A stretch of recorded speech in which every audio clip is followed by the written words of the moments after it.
അങ്ങനെ ഇന്നത്തെ എപ്പിസോഡിൽ ലാലേട്ടൻ ശരിക്കും പറഞ്ഞാൽ ഇപ്പോഴത്തെ കണ്ടസ്റ്റൻസിന്റെ കണ്ടന്റ് സ്ട്രാറ്റജി ഉണ്ടല്ലോ, ഈ ചീപ്പ് ഗെയിം കൊണ്ടുവന്നിട്ടുള്ള കണ്ടന്റ് സ്ട്രാറ്റജി, അലിഗേഷൻ ഗെയിം, ആ കാർഡ് അങ്ങ് കീറുവാണെന്നാണ് ലാലേട്ടൻ പറഞ്ഞത് കേട്ടോ.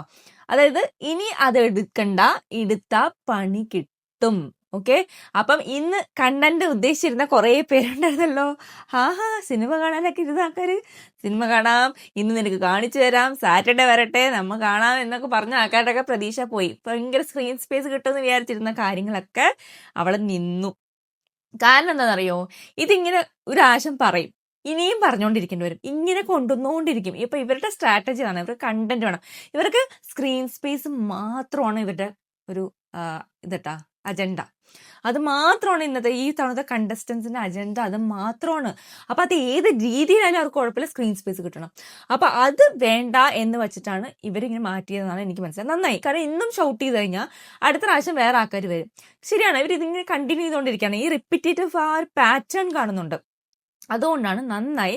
ബിന്നിയെക്കാട് എന്താ പറയുന്നുണ്ടല്ലോ, നമുക്ക് സിനിമ കാണണം, നമുക്ക് ക്ലിപ്പ് കാണണം. അതല്ല ഷാനവാസ് പറയുന്നുണ്ട് നമുക്ക് ഒരു സിനിമ തന്നെ കാണിച്ചു തരാന്നൊക്കെ പറഞ്ഞിട്ടുണ്ടായിരുന്നു. ആരോട്? നമ്മുടെ അനീഷിനോടൊക്കെ. അപ്പൊ അത് ബിഗ് ബോസ് അങ്ങ് തകർത്ത് കൊടുത്തിട്ടുണ്ട്. ആരോടാ കളിക്കുന്നേ? Big boss ടീമിനോടാ. അപ്പൊ അവര് കളി മാറ്റി. പിന്നെ ഇവിടെ ഇന്ന് നെവീനെ സേവ് ആയിട്ടാണ് ലാലേട്ടൻ ശരിക്കും പറഞ്ഞാൽ നെവീനെ സേവ് ആക്കി. ഇപ്പം കുറച്ച് പറഞ്ഞ രണ്ടൊന്ന് കാര്യങ്ങളുണ്ട് കേട്ടോ. ഒന്നാമത്തെ, നെവീൻ അത് മനസ്സിലായിട്ടുണ്ടാന്ന് വിചാരിക്കുന്നു. സെൽഫ് കോൺഫിഡൻസോടെ കളിക്കണം, നിനക്ക് നിന്നെ തന്നെ വിശ്വാസം ഉണ്ടാവണം. സേവ് ആവുമെന്ന് ചോദിച്ചപ്പോൾ നെവിൻ ഇങ്ങനെ നിൽക്കുന്നുണ്ടായിരുന്നു. ഭയങ്കര വിഷമം ഉണ്ടാവും നെവിന്. പക്ഷെ ലാലേട്ടൻ പറഞ്ഞതാണ്, അതായത് എടുത്ത് സംസാരിക്കാതെ ആ കാര്യം കൺവേ ചെയ്തിട്ടുണ്ട്. നിന്നിൽ തന്നെ നിനക്ക് കോൺഫിഡൻസ് ഉണ്ടെങ്കിൽ എന്താ പ്രശ്നം, 10 പേര് പറഞ്ഞാൽ എന്താന്നുള്ളതാണ് അവിടെ മനസ്സിലാക്കണം നെവിൻ. പിന്നെ മാത്രമല്ല, കരയാൻ പോയാൽ കരഞ്ഞുകൊണ്ടിരിക്കേണ്ടി വരും എന്ന് പറഞ്ഞ ഫാക്റ്റാണ്. അതുകൊണ്ട് ഇങ്ങനെ അലിഗേഷൻസ് ഒക്കെ ചെയ്താലും മുഴുവൻ വരും, അതൊക്കെ നേരിട്ട് മുന്നോട്ട് പോവാ എന്നുള്ളതാണ്. അപ്പൊ അത് മാറ്റി നിർത്തിക്കോ, ഇനി നീ നിന്റെ ഗെയിം കളിക്കോ എന്നാണ് ലാലേട്ടൻ പറഞ്ഞത്. ഇനി നിവിനും അത് മനസ്സിലായിട്ടുണ്ടാന്ന് വിചാരിക്കും. ലാസ്റ്റ് ബിന്നി പറയുന്നുണ്ട് ഇന്നത്തെ കാർഡ് ഇനി എടുക്കാൻ പാടില്ല, പിന്നെ ആരും ഇവിടെ ആരെയും റെപ്രസെന്റ് ചെയ്യാൻ വന്നതല്ല എന്നും പറഞ്ഞു കൊടുത്തിട്ടുണ്ട്. അതായത് നീ നിന്റെ രീതിക്കാണ് നിന്നോ, ഇനി ആരെയും റെപ്രസെന്റ് ചെയ്യാൻ നിൽക്കണ്ട, നീ നിന്റെ രീതിക്ക് കളിക്കൂ എന്നുള്ള രീതിയിലാണ് അത് എല്ലാവർക്കും ഒരു ഇതാണ് അത്, ആ ഒരു കമന്റ് കേട്ടോ. അപ്പം ശരിക്കും പറഞ്ഞാൽ ലാലേട്ടൻ പറയാതെ എല്ലാം പറഞ്ഞു പോയിട്ടുണ്ട്. പിന്നെ ഷാനവാസിന് സ്ക്രീൻ സ്പേസ് ഒന്നും കൊടുത്തിട്ടില്ല. ഇന്ന് കുറെ കാര്യങ്ങൾ പറയാം, കഥ പറയും എന്നൊക്കെ പ്രിപ്പയർ ആയിട്ടിരുന്ന ആൾക്കാർക്കൊക്കെ ഒന്നും പറയാൻ പറ്റിയില്ല. ആദില അവർക്കൊന്നും ചോദിച്ചിട്ടില്ല, അവരോട് ഒന്നുമേ ചോദിച്ചില്ല. എനിക്ക് അതാണ് ഇഷ്ടമായത്.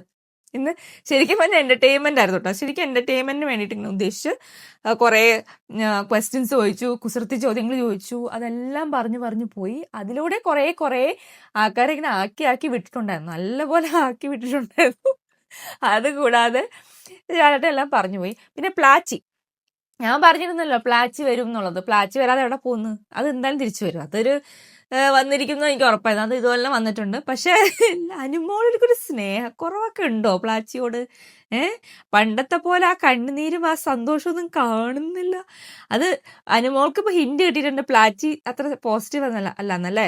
ഇനി പ്ലാച്ചി വെച്ചിട്ട് എത്ര കളിക്കും നോക്കാം നമുക്ക്. കുറേശ്ശെ അതങ്ങ് സീനിൽ നിന്ന് മാറാൻ സാധ്യതയുണ്ട്. പക്ഷെ അനുമോൾക്ക് അത് തിരിച്ചു കൊടുത്തതാണ്, മനഃപൂർവ്വം കൊടുത്താണ് ടീം. എന്ത് ചെയ്യണമെന്ന് അറിയണമല്ലോ, അതുകൊണ്ട് കൊടുത്താണ്. അപ്പൊ ഇനിയിപ്പോ ഇത് തിരിച്ചു കിട്ടിയല്ലോ, ഇനി ഞാൻ ഇത് വെച്ച് എന്ത് ചെയ്യും എന്നാണ് അനുമോൾ ചിന്തിക്കുന്നതെന്നാണ് എനിക്ക് തോന്നുന്നത്. ശരിക്കും മിക്കവാറും അങ്ങനെയായിരിക്കുന്നത്. അപ്പം ഇത് ഇങ്ങനെ തന്നെയാണ് ഹാൻഡിൽ ചെയ്യുക, അല്ലെങ്കിൽ ഉണ്ടല്ലോ ഇനിയും വരും. അപ്പൊ എനിക്ക് ചുരുക്കം പറഞ്ഞ് ഇഷ്ടപ്പെട്ടു. ഇനി അടുത്ത പ്രാവശ്യം ഇതുപോലെ തന്നെ വന്നു കഴിഞ്ഞാൽ ഇവർ ആക്ഷൻ എടുക്കണം. അതുപോലെ വരില്ല എന്ന് ഞാൻ വിചാരിക്കുന്നു. കാരണം എല്ലാവർക്കും അത് ഹിന്റ് ഇട്ട് കൊടുത്തിട്ടുണ്ട് കേട്ടോ. ലാലേട്ടൻ ബുദ്ധി വെച്ച് കളിക്കും, ബ്രെയിൻ. അത് എല്ലാ പ്രാവശ്യം പറയും ഇവരോട് കളിക്കാനായിട്ട്. എന്താണ് ഇവർ കളിക്കുന്നത്? ഇനി ഹോട്ടൽ ടാസ്കിനെ കുറിച്ച് ചോദിച്ചിട്ടുണ്ടായിരുന്നല്ലോ കുറച്ച് കാര്യങ്ങൾ. ഹോട്ടൽ ടാസ്കിന് എന്താണ്, ആരൊക്കെ എന്ത് ചെയ്തു? അപ്പൊ ആരും ക്യാരക്ടറിലല്ല. ഞാൻ പറഞ്ഞല്ലോ, ആരുമേ ക്യാരക്ടറിലല്ല. അവിടെ ചാലഞ്ചേഴ്സിന് ജോബ് ഇവരെ ക്യാരക്ടറിൽ നിന്ന് പുറത്തു കൊണ്ടിരിക്കുക എന്നുള്ളതാണ്. അത് ശ്രീയാസിന് പറ്റിയിട്ടുണ്ട്, ശോഭയ്ക്ക് പറ്റിയിട്ടുണ്ട്. ശോഭയ്ക്ക് ഒരുവിധം പറ്റി, ശോഭയ്ക്ക് അങ്ങനെ ഒരുപാട് പറ്റിയിട്ടില്ല. ശരിക്കും പറഞ്ഞാൽ റിയാസിന്, ശോഭയ്ക്ക് മറ്റേ ലക്ഷ്മിയോടൊക്കെ പറഞ്ഞിട്ടുണ്ടെങ്കിൽ ലക്ഷ്മി ക്യാരക്ടറിൽ തന്നെയായിരുന്നു. പക്ഷെ റിയാസിന് ശരിക്കും അത് പറ്റിയിട്ടുണ്ട്. അപ്പൊ റിയാസിന് അത് പറ്റി, അതുകൊണ്ടാണ് ഷാനവാസ് അങ്ങനെ റിയാക്ട് ചെയ്തതും. അത് ചെയ്യേണ്ടിയിരുന്നില്ല. അതാണ് ടാസ്ക് മനസ്സിലാക്കാതെ വെറുതെ കളിച്ചിട്ട് അതിന് നമ്മൾ മുന്നോട്ട് അതാണ് സൂപ്പർ എന്ന് പറഞ്ഞു കഴിഞ്ഞാൽ നമുക്ക് എന്ത് പറയാൻ പറ്റും അല്ലേ. ഇത് ബിഗ് ബോസിന്റെ ക്ലാസിക്കൽ ടാസ്ക് ആണ് ഹോട്ടൽ ടാസ്ക് കേട്ടോ. അത് ഇവിടെ മാത്രമല്ല, എല്ലാ ബിഗ് ബോസിലും ഉണ്ടാവും ഇത്. കണ്ടിട്ടുള്ളവർക്ക് മനസ്സിലാവും അവർക്ക് എന്ത് ബ്യൂട്ടിഫുൾ ആയിട്ടാണ് കളിക്കുന്നത്. ഓരോ ഈ തവണ അവർ ഭയങ്കര ക്രിയേറ്റീവായിട്ട് കളിക്കാൻ പറ്റും. അല്ലായിട്ടും പറഞ്ഞില്ലേ, ഇപ്പം ഹോട്ടലിലെ ഉടമസ്ഥയുടെ മോള് വന്നിട്ട് ഉപ്പിടുകയാണെങ്കിൽ അവിടെ റിയാക്ട് ചെയ്യാതെ അവർ ഉപ്പിട്ടതല്ലേ, ആ ഉപ്പിട്ടതിന് ഭക്ഷണം കൊടുക്കണമായിരുന്നു അനിൽ. അപ്പം എന്ത് രസമുണ്ടായാനെ. ആ റിയാക്ഷനിൽ കൂളായിട്ട് ഹാൻഡിൽ ചെയ്യാനും പറ്റും. അതങ്ങനെയാണ് നമ്മൾ ഇവിടെയൊക്കെ ഉണ്ടല്ലോ, അങ്ങോട്ടും ഇങ്ങോട്ടും ശത്രുക്കളെ പോലെ പെരുമാറിക്കൊണ്ടിരിക്കുന്നു. അതാണ് ഗെയിം എന്നാണ് ഇവരുടെ വിചാരം. അല്ല, ഹോട്ടൽ ടാസ്ക് എന്ന് പറഞ്ഞാൽ അങ്ങനെ ശത്രുതയൊക്കെ മറന്ന് നിങ്ങൾ അവിടെ സിങ്ക് ചെയ്ത് ഒരു സ്റ്റോറി ബിൽഡ് ചെയ്ത് കളിക്കേണ്ട ഒരു ടാസ്ക്കാണ്. അത് അവരെ കൊണ്ട് പറ്റിയില്ല. അതിപ്പോൾ ലാലേട്ടൻ അങ്ങനെ ഒരുപാട് കർശനമായിട്ടൊന്നും പറഞ്ഞില്ല, കാരണം ഇവരോടൊക്കെ പറഞ്ഞിട്ട് എന്താണ്, ഇനിയെങ്കിലും മനസ്സിലാക്കി കളിക്കട്ടെ എന്ന് വെച്ചിട്ട് അങ്ങനെ പറഞ്ഞങ്ങനെ പോയിട്ടുണ്ട്. അപ്പം പിന്നെ എന്തായ കാര്യം എന്ന് വെച്ചാൽ നമ്മുടെ അനീഷിനും അക്ബറിനും ഇത് കിട്ടിയിട്ടുണ്ട്. എന്നാൽ ബാക്കി മറ്റേ അനീഷിനെ നോമിനേറ്റ് ചെയ്യാനേ പറ്റും, അക്ബറിന് മറ്റേ ടാസ്ക് വഴി ഒരു ടാസ്ക് കൊടുത്തായിരുന്നല്ലോ, സൗണ്ട് കേട്ടിട്ട് പിക്ചേഴ്സ് വെക്കാം. അപ്പൊ അക്ബറിന് അത് ജയിച്ചുകൊണ്ട് ടാസ്ക് വഴി അത് കിട്ടിയിട്ടുണ്ട്. അപ്പം ഇനി അക്ബറിന് ക്യാപ്റ്റൻസിയിലും പറ്റും. ഓക്കെ, അപ്പൊ അനീഷിന് മറ്റേ ജനറൽ നോളജിൽ അനീഷിന് എന്തായാലും എടുക്കാനായിരിക്കും, കാരണം കുറെ പഠിച്ച് PSC ഒക്കെ പഠിച്ചിട്ടുള്ള ആളല്ലേ, എന്തായാലും പറയാൻ പറ്റും. എന്തുകൊണ്ട് പറഞ്ഞൂടാ. അപ്പൊ കുറച്ച് കുസൃതി ചോദ്യങ്ങളൊക്കെ ഉണ്ടായിരുന്നു കേട്ടോ. ശരിക്കും പറഞ്ഞാൽ ഞാൻ പറയട്ടെ, ഈ വല്ലാതെ ഈ ആഴ്ചയൊക്കെ എന്ത് വൃത്തിയുടെ ആയിരുന്നു ശരിക്കും കണ്ടന്റ്. ഞാൻ ആലോചിക്കുക എന്ത് കണ്ടന്റ് ആണ്. ഷാനവാസിനെ പൊക്കി പറയുന്ന കുറെ ആൾക്കാര്, മറ്റവരെ പൊക്കി ഒക്കെ നെഗറ്റീവ് ആയിരുന്നു. അത് ഹോട്ടൽ ടാസ്കിനൊക്കെ എടുത്ത് ഇത്ര വൃത്തിയുടാക്കിയിട്ടൊക്കെ അവതരിപ്പിച്ചിട്ട് നമ്മൾ എന്താണ് എന്നെ കുറിച്ച് പറയാം. അപ്പോൾ കണ്ടസ്റ്റൻസ് വളരെ മോശമായിരുന്നു ഇത്തവണ, ഈ ആഴ്ച വളരെ മോശമായിരുന്നു. അപ്പോൾ അതിനെക്കുറിച്ചൊന്നും പറയാനില്ല, അപ്രീഷിയേറ്റ് ചെയ്യാനൊന്നും ഇല്ല. അപ്പോൾ പിന്നെ അതിലും ഭേദം ഇങ്ങനെ കളിച്ചെങ്കിലും പോട്ടെ, അവർക്കൊരു ഐഡിയ കിട്ടട്ടെ. അവർ വളരെ മോശമായിട്ടാണ് കളിക്കുന്നതെന്നുള്ള ഐഡിയ അവർക്ക് അധികമൊന്നും കിട്ടിയിട്ടില്ല, അന്ന് അധികം കൊടുത്തിട്ടുമില്ല, കാരണം പറഞ്ഞിട്ട് കാര്യമില്ലല്ലോ. ഇനിയെങ്കിലും കളിക്കട്ടെ എന്ന് വിചാരിച്ചിട്ടാണ് ലാലേട്ട് ഇങ്ങനെ ആ ടീം ഇങ്ങനെ ചെയ്തതെന്നാണ് എനിക്ക് തോന്നുന്നത്. പിന്നെ അലിഗേഷൻസിലാണ് ഏറ്റവും വലിയ പ്രശ്നം. അതാണ് ഏറ്റവും വലിയ പ്രശ്നം. ഈ സീസണിന്റെ ഏറ്റവും വലിയ ഒരു അവസ്ഥയാണത്. ഒരാൾ തുടങ്ങി, മറ്റാൾ തുടങ്ങി, ഇനി അടുത്ത ആൾ തുടങ്ങി, അത് 3 ആഴ്ച മുമ്പത്തെ കാര്യമൊക്കെ എടുത്തിട്ട് അലിഗേഷൻസ് ആക്കുന്നു. അതൊക്കെയാണ് പ്രശ്നം. അപ്പൊ അത് മേഡപ്പ് അലിഗേഷൻ അല്ലേ. അതുകൊണ്ടാണ് സ്ക്രീൻ സ്പേസ് കൊടുക്കാതിരിക്കാൻ തീരുമാനിച്ചത്.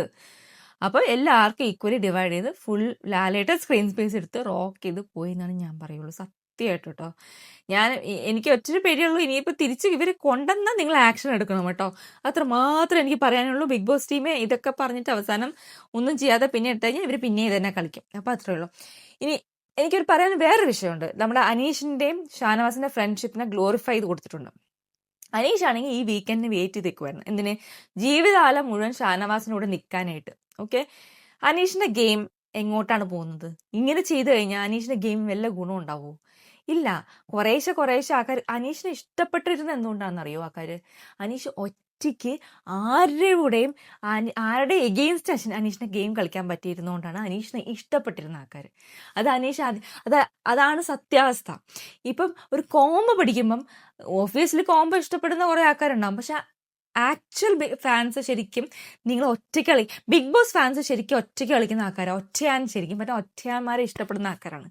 അപ്പം അതിൽ നിന്ന് ഷാനവാസിന്റെ കൂടെ നിൽക്കുമ്പോൾ പലപ്പോഴും നമ്മൾ തെറ്റിന്റെ കൂടെ നിൽക്കേണ്ടി വരും. ആ തെറ്റിന്റെ കൂടെ നിൽക്കുമ്പോൾ പ്രേക്ഷകർക്ക് അത് ഇഷ്ടപ്പെടില്ല. ശരിക്കുള്ള ബിഗ് ബോസ് കാണുന്ന ഫാൻസിന്റെ കാര്യം കണ്ടിട്ട് ഞാൻ പറയുന്നത്, അല്ലാതെ മറ്റേ ഫാൻസ് എന്നല്ല, ബിഗ് ബോസ് ഫാൻസിന്റെ കാര്യമാണ് പറയുന്നത്.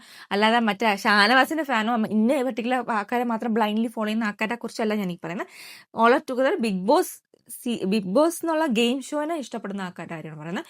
അവർക്ക് ഒറ്റയ്ക്ക് നിന്ന് അഭിപ്രായം എല്ലായിടത്തും പറയാൻ പറ്റുന്ന റോക്ക് ചെയ്യുന്ന ആൾക്കാരാണ് ഇഷ്ടം. അത് ഏത് ഹിസ്റ്ററി എടുത്ത് നോക്കിയാലും അങ്ങനെയാണ്. പിന്നെ അതാണല്ലോ രാജാവാവുന്നത്. അപ്പോൾ നിങ്ങൾക്ക് അവിടെ രാജാവാവണമെങ്കിൽ നിങ്ങളവിടെ ഒറ്റയ്ക്ക് നിൽക്കണം. അത് അനീഷിന് ഇനി പറ്റും എന്ന് എനിക്ക് തോന്നുന്നില്ല. അനീഷ് അങ്ങനെ പെട്ടുപോയിരിക്കുവാണ്. ഇനി അങ്ങനെ തന്നെ പോവും എന്നാണ് എനിക്ക് തോന്നുന്നത് കേട്ടോ. ഇനി ഷാനവാസിന്റെ കൂടെ തന്നെ നിൽക്കും. അപ്പോൾ റോങ് സൈഡിലൊക്കെ പോകുന്നുണ്ടെങ്കിൽ റോങ്ങിലേക്ക് തന്നെ പുള്ളിക്കാരൻ പോവും.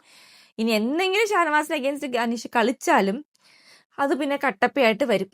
അതാണ് പ്രശ്നം. അതാണ് ഇനി അനീഷിനുണ്ടാവുന്ന പ്രശ്നം. എന്തോ ആയിക്കോട്ടെ. അപ്പൊ എന്തായാലും ആരോ ജയിക്കട്ടെ. എന്തായാലും ഒരാൾ കുറെ വോട്ടൊക്കെ ഉള്ള ആൾക്കാരൊക്കെ എന്തായാലും ജയിക്കും, അത് ഉറപ്പാണ്. എപ്പോഴും അങ്ങനെയൊക്കെ തന്നെയാണ് ബിഗ് ബോസിൽ. എല്ലാവരും നമ്മൾ ശരിക്കും അടിപൊളിയായിട്ട് കളിക്കുന്നവർ ജയിക്കാത്ത എത്രയോ സീസൺസ് ഉണ്ട് അല്ലേ? ജസ്റ്റ് ബിക്കോസ് ഫാൻസ് ബ്ലൈൻഡായിട്ട് ഫോളോ ചെയ്തിട്ട് വോട്ട് ചെയ്തിട്ട് ജയിക്കുന്ന എത്രയോ സീസൺസ് ഉണ്ടായിട്ടുണ്ട് അല്ലേ? അപ്പം അങ്ങനെയൊക്കെയാണ് ബിഗ് ബോസ്. ചിലപ്പോൾ മിക്കപ്പോഴും നമുക്ക് ശരിക്കും കളിച്ചു എന്ന് തോന്നി അർഹതയുള്ളവർക്കൊന്ന് കിട്ടാതെ പോയിട്ടുണ്ട് പലപ്പോഴും. പക്ഷെ ഇതിൽ വിൻ ചെയ്യുന്നതല്ല കാര്യം. ഞാൻ പറയാമല്ലോ, ശരിക്കും പറയാമല്ലോ, ഇതിൽ അത് എൻഡ് ഓഫ് ദി ഡേ നിങ്ങൾ എന്തായിരുന്നു അതിൽ നിങ്ങൾക്ക് തിരിഞ്ഞു നോക്കുമ്പം കൂടി നിങ്ങൾക്ക് നിങ്ങളോട് തന്നെ ഒരു ഇത് തോന്നുന്നു അല്ലേ? അല്ലാതെ ഞാൻ എന്തേ കാണിച്ചു കൂട്ടിയേ, ഇങ്ങനത്തെ ചീള് കേസൊക്കെ എടുത്ത് ഞാൻ കണ്ടന്റ് ആക്കിയിട്ട് പിന്നെ ബാക്കി ലൈഫിൽ മൊത്തം എവിടെ പോയാലും ആൾക്കാർ അത് ചോദിക്കും, അതിനെക്കുറിച്ച് സംസാരിക്കും. അതാണ് പ്രശ്നം. അപ്പം അതൊക്കെ അവോയ്ഡ് ചെയ്തിട്ട് അങ്ങനെ ഒരു വിന്നറായി വരട്ടെ എന്ന് ഞാൻ ആഗ്രഹിക്കുവാണ് എല്ലാവരും. ഇപ്പൊ ഈ ഒന്നുമില്ല, ലവ് ലെറ്റർ എഴുതിയായിരുന്നല്ലോ, അതൊക്കെ വായിച്ചിട്ടുണ്ട്. ലവ് ലെറ്റർ ഒക്കെ നന്നായിട്ട് എഴുതിയിട്ടുണ്ട്. 70 ലവ് ലെറ്റർ എഴുതി എൻ്റെ ഉള്ളിൽ ഇരുന്നിട്ട്. എന്നിട്ട് അതിൽ ഒരെണ്ണം വായിച്ചിട്ടുണ്ടായിരുന്നു. പിന്നെ അഭിലാഷൻ നൂറേനൊക്കെ അപ്രിഷ്യേറ്റ് ചെയ്തിട്ടുണ്ട്. പ്രത്യേകിച്ച് അവർ ടാസ്ക് നന്നായിട്ട് കളിച്ചുകൊണ്ട് അവരിന്ന് ഇടയ്ക്ക് ടാസ്ക് ഒക്കെ വിട്ടു പോയിട്ടുണ്ട്, എന്നാലും അപ്രിഷ്യേറ്റ് ചെയ്തിട്ടുണ്ട്. അപ്പോൾ പൊതുവെ നല്ലത് ചെയ്തവരെ നല്ലതെന്ന് പറഞ്ഞിട്ടുണ്ട്, അല്ലാത്തവരെ ജസ്റ്റിന് പറഞ്ഞു വിട്ടിട്ടുണ്ട്. അല്ലാതെ അവരെ ഒരുപാടൊന്നും ക്രൂശിക്കാൻ പാടില്ല. പിന്നെ പറഞ്ഞിട്ട് കാര്യമില്ല, അവർ മൊത്തം കൊളാക്കിയ ഒരു ടാസ്ക്കാണ്. അതിനെക്കുറിച്ച് ഇനി എന്ത് പറയാനാണ്? അതിനെക്കുറിച്ച് ഒന്നും പറയാനില്ല. അപ്പം എന്തായാലും സന്തോഷം നടത്താൻ ഇനി ഈ ചീള് കേസായിട്ട് വരില്ല എന്നുള്ള ഒരു ഉറപ്പ് എനിക്ക് തോന്നുന്നുണ്ട്. മനസ്സിലായി, ഒട്ടുമേ സംസാരിക്കാതെ വിടുമ്പോൾ മനസ്സിലാവും, ബുദ്ധിയുള്ളവർക്ക് മനസ്സിലാവും. ദൈവമേ, മനസ്സിലായാൽ മതിയാവും. ഓക്കെ, അപ്പം ഇനി നമുക്ക് അടുത്ത എപ്പിസോഡിന് റിവ്യൂ ആയിട്ട് വരാം. വേറെ ഒന്നും ഉണ്ടാവില്ല. നാളെയൊക്കെ ഈ 50 സെലിബ്രേഷൻസ്, 50 ഡേയ്സിന്റെ സെലിബ്രേഷനൊക്കെ ആയിട്ട് ഓണവില്ലൊക്കെ ആയിട്ട് എങ്ങനെ പോകും. അങ്ങനെ പോട്ടെ. ഓണവില്ലെന്താ ഒരു പാട്ടൊക്കെ പാടി ഇനി ഇരിക്കാം. ഓണവില്ല് സെലിബ്രേഷനൊക്കെ ആയിട്ട് വരും. അപ്പം അതുവരെ നമുക്ക് ഇനി അടുത്ത എപ്പിസോഡിന് എന്തെങ്കിലുമൊക്കെ ഉണ്ടാവുകയാണെങ്കിൽ, എന്തെങ്കിലും പോയിന്റ് പറയുകയാണെങ്കിൽ നമുക്കിനി സംസാരിക്കാം. ഇങ്ങനെ പോട്ടെ. അപ്പം അതുവരെ നെക്സ്റ്റ് എപ്പിസോഡിന് റിവ്യൂ വരുന്നവരെ ബൈ.